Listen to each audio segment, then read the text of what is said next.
The video game industry has made massive climbs in terms of developing games for entertainment. However, with 2.7 billion gamers estimated to be worldwide, it's become an area of psychological interest of how it affects people on a day-to-day basis. So the question is, should we really be gaming on to switch off? My name is Cluderay, and today I'll be discussing my research, exploring the effects of video gaming behaviour on well-being and self-regulation for a COVID population. According to research, there is some benefits of video game play. The two areas we'll be discussing are mental well-being and self-regulation. Looking at mental well-being first, research suggested that playing video games can reduce negative symptoms of anxiety, depression, and even stress. In one study looking at World of Warcraft players, it was found that this was very true. However, those that played more than 44 hours per week actually showed a decrease in well-being. Further research has suggested that playing moderate gaming can have a higher effect on one's well-being than playing excessively or not at all. Now, in terms of self-regulation, however, strategy-based games are argued to be increased goal-setting behavior and decision-making. This is argued because playing in a video game, there are limited consequences. Therefore, decisions and goals can be tested, and therefore these skills are developed without those consequences. However, impulse control is thought to be negatively correlated with video games. This is because the graphics lead to higher levels of attention, meaning people are less likely to turn off their games. According to research, there are two main areas of risks when it comes to video gaming. One is creating aggression, and two, developing addiction. In terms of creating a script for aggression, it's argued that when playing violent video games, it teaches you how to act when giving those same triggers in real life. But while there's much research and arguing whether or not this is true, there are two factors that determine whether aggression develops. One is the skill of a gamer. So higher levels of skill for a gamer usually correlates to low levels of aggression developing. The other thing is the concept of the violence. If this violence is for the sake of saving another character or there's a level of cooperative play, there's actually lower levels of aggression develop and higher levels of pro-social behaviour. As for developing addiction, obviously addiction is very common in all areas, but when it comes to video gaming, the main factor is actually the motivation of the gaming. Much research suggests that playing for the escapism factor actually correlates the highest level of addiction in video gaming. Part of this is argued because people are trying to escape from real life by playing video games that no longer have the normal everyday stresses. In one study looking at veterans, people found that while video games did increase level well-being, there was also a lot of addiction shown from increased play. However, those that were disabled and actually said that they didn't care about the aggression. It was worth it playing the game in order to experience the different jobs and things they were no longer able to. For this reason, it's very important to consider the motivation of gaming and also what else is going on for a client. So why a COVID population? Well, in 2020, the COVID pandemic led to multiple lockdowns and higher levels of isolation. Therefore, video games seem to shift more to online play as a form of socialization. In addition, studies in 2020 suggested that gamers playing to cope with those stresses of COVID and lockdown found short-term benefits in the form of reducing stress, but long-term negative effects. This very much mirrors what we discussed about this idea of addiction and playing to cope, and the idea of motivation having a play in how it affects your well-being. There are three main aims through this study: looking at the relationship between well-being and video game behavior, looking at self-regulation and video game behavior, and finally, the effects of online or offline play on well-being and self-regulation. In terms of the first two, we are looking at the relationships between different types of video game behavior, whether hours per week have effect, whether types of game have an effect, and seeing what relationship those hold. As for the effects of online and offline play, that's all to do with whether it has a direct effect, considering the idea of a COVID population has shown a shift to online play. For the study, we managed to gather 213 participants, all aged 18 above, with a split between males, females, and other. We did this through opportunity sampling, either using SONA, which is the Bangor University's Psychological Research Panel, or social media, in order to gather the sample we used for this study. Procedures for this study was very simple. Participants were asked to complete an online questionnaire containing the 3 measures we chose to use for the study. These 3 measures were the Short Self-Regulation Questionnaire created by Carey, Neal and Collins in 2004, the Warwick-Edinburgh Mental Wellbeing Scale created by Tennant in 2007, and a self-report gaming behaviour questionnaire that we developed specifically to use in the study. For both the Short Self-Regulation Questionnaire and Wellbeing Questionnaire, they used a Likert scale, where participants asked how like they were each statement they were in order to create a wellbeing score and self-regulation score. In addition to the self-regulation score, the question also contained factors specifically on goal setting and impulse control. These factors we also decided to use for our research. In terms of the gaming behaviour questionnaire, this asked for general gaming behaviours such as how many hours per week a person plays, or how much they play per session, whether they schedule their games, and what type of games they play. In addition, it also asked whether gamers played more online or offline, and gave space to give comments about the belief they have of how video game affects their own well-being and mental health. For the statistical analysis of the study, there were 2 types of analysis we did. Correlation study, looking at a person's correlation coefficient, or the one-way ANOVA.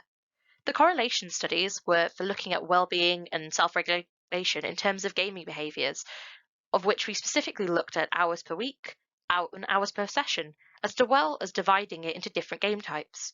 For the one-way ANOVA, we specifically looked at online and offline gaming, using a 5-level ANOVA with only offline, more offline than online, evenly online and offline, more online and offline, or only online, with the DVs being either well-being or self-regulation, depending on the statistical analysis.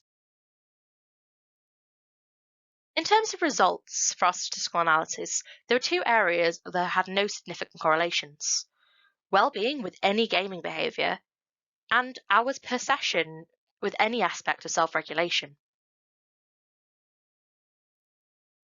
There were some significant values in terms of areas of self-regulation and different hours per gaming in a week. The first one that's significant was sandbox gaming, with the aspect of goal-setting behaviour. As you can see from the Pearson's correlation coefficient, then there is a very weak negative correlation between the 2 factors, with most points starting on the 0 hours of sandbox gaming a week. The second correlation coefficient that was considered significant was between self-regulation impulse control score and sports game hours per week. As you can see from the Pearson's correlation coefficient, it's a very weak negative correlation. However, like the sandbox gaming, there does seem to be a small trend in the points, but with most points on 0 hours of sports game per week.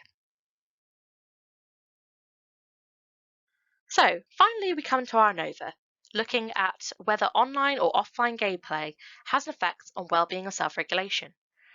As you can see here, there was no significance between online and offline gaming in terms of well-being or self-regulation behaviour. However, looking at some of the comments made by participants, there did seem to be some themes suggesting that participants believed there's effect depending on the types of game. For online play, it was argued that it allowed for connecting through lockdown. There was also multiple comments about how it affects depending on who you're playing with. As for offline gaming, it was argued to be more relaxing than playing online, and comments also said that you can go at your own pace with offline, unlike online gaming. This suggests that there may be some effect for participants on an individual level. Finally, we look again at some of our comments. Like the comments about online-offline gaming behaviour, we asked participants to talk about whether they believed that video gaming has effect on well-being. There were some themes, both positive and negative, that participants brought up. In terms of positive, there was the idea of stress relief and escapism, the using for socialization, and entertainment. Whereas in terms of negative factors, there was addiction, levels of anger, and general procrastination.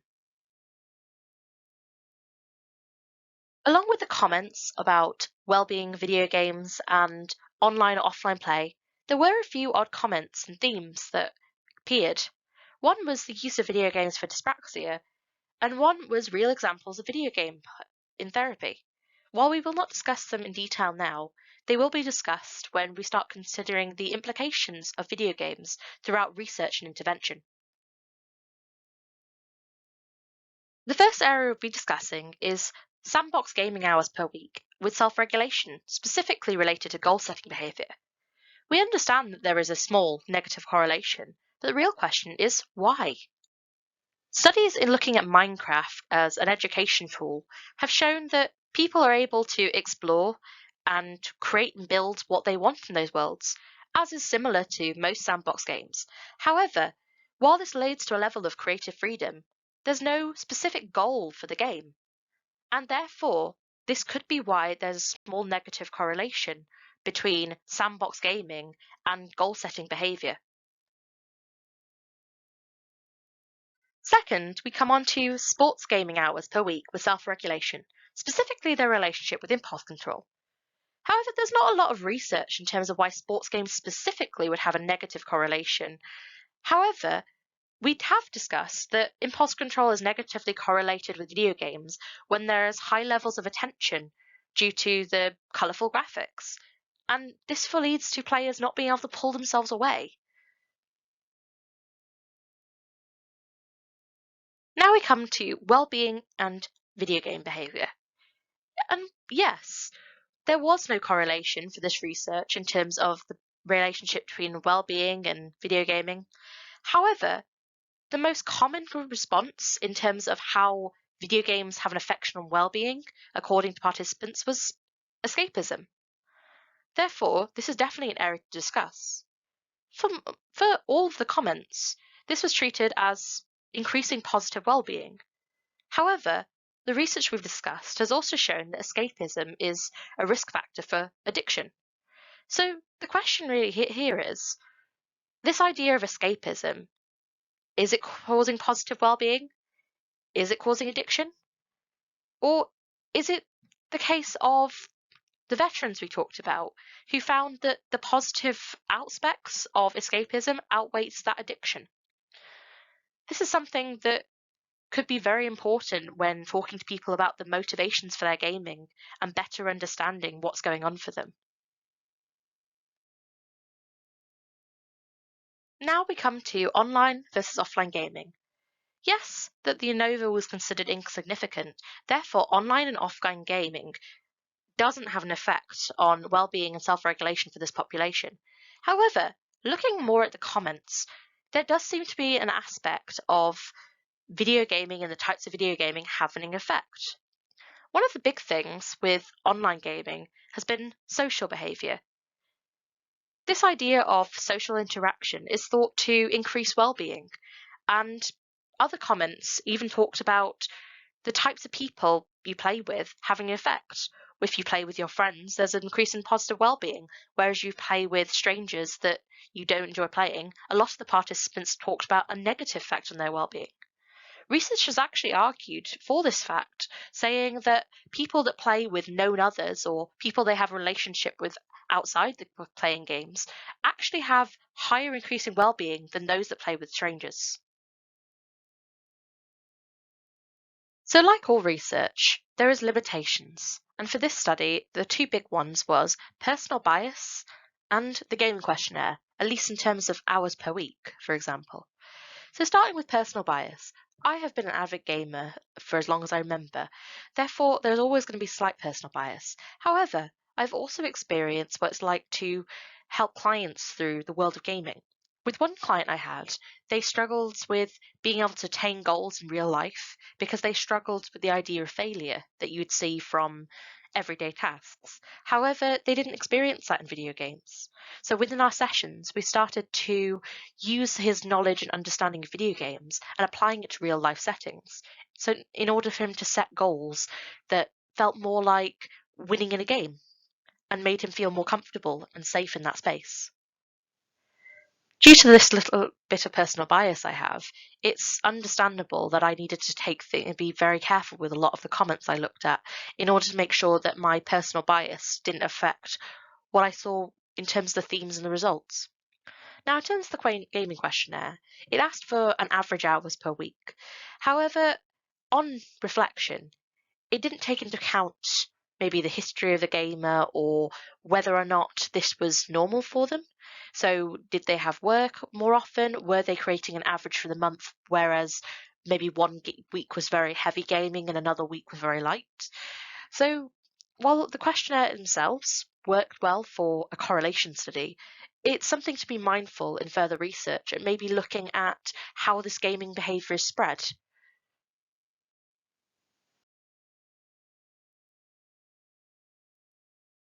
Finally, we move on to the implications of our research.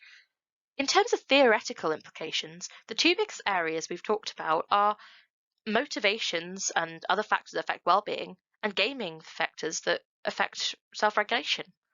As we saw from some of the comments discussed by participants, there are multiple factors that affect well-being, such as whether playing socially. Motivation is a massive one in terms of escapism or the social aspects of gaming.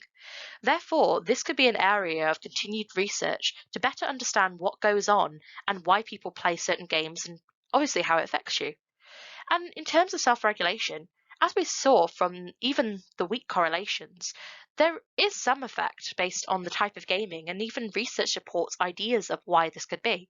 So, further studies into specific types of gaming that has this effect on self regulation could allow for creating interventions that we can discuss further on. Now we move on to practical implications, specifically starting with the therapeutic relationship. To start with, building rapport could be very important when it comes to video games. Talking to a client about what they like and dislike builds rapport generally, so why not discuss the games they like? But more importantly, you could consider it a way of seeing clients' cognition.